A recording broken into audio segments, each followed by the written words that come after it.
ঈদুল ফিতর হলো আনন্দ ও কৃতজ্ঞতার দিন এবং এই দিনে কিছু বিশেষ সুন্নাহ আমল রয়েছে যা পালন করা অত্যন্ত গুরুত্বপূর্ণ ফজিলত। আজকে আমি আপনাদের মাধ্যমে কয়েকটি আমল তুলে ধরব। নাম্বার 1, তাকবীর পাঠ করা।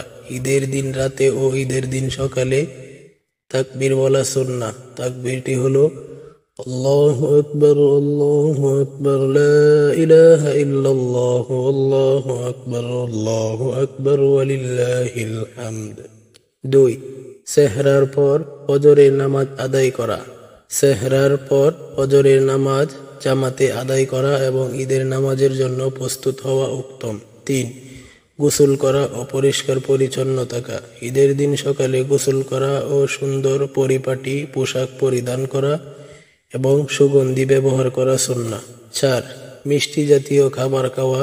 ঈদের দিন নামাজের আগে কিছু মিষ্টি যেমন খেজুর খাওয়া সুন্নাহ। রাসূল সাল্লাল্লাহু আলাইহি ওয়াসাল্লাম বেজোর সংখ্যা খেজুর খেতে পছন্দ করতেন, যেমন 3, 5, 7টি। 5, যথাসম্ভব পৃথক রাস্তা দিয়ে যাতায়াত করা।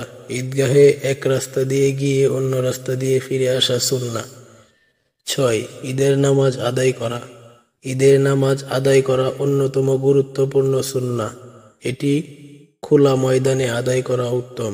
7, পরস্পরকে ঈদের শুভেচ্ছা জানানো। পরিবার ও আত্মীয় স্বজন ও মুসলিম ভাইদের সাথে সাক্ষাৎ করে তাকাব্বালাল্লাহু মিন্না ওয়া মিনকুম, আল্লাহ আমাদের ও আপনাদের পক্ষ থেকে কবুল করুন বলে শুভেচ্ছা বিনিময় করা সুন্নাহ।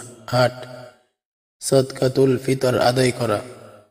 ঈদের নামাজের আগে গরিবদের মাঝে ফিতরা বিতরণ করা সুন্নাহ, যাতে তারা ঈদের আনন্দ উপভোগ করতে পারে। এগুলা ছাড়াও দোয়া দুরূদ পাঠ করা, আল্লাহর শুকরিয়া আদায় করা এবং আত্মীয়দের সাথে সম্পর্ক মজবুত করাও ঈদের দিনের অন্যতম গুরুত্বপূর্ণ কাজ। আল্লাহ তাআলা আমাদের সবাইকে এই সুন্নাহ অনুযায়ী ঈদ পালনের তৌফিক দান করুন। আমিন। ওয়া আখিরু দাওয়ানা আনিল হামদুলিল্লাহি রাব্বিল আলামিন।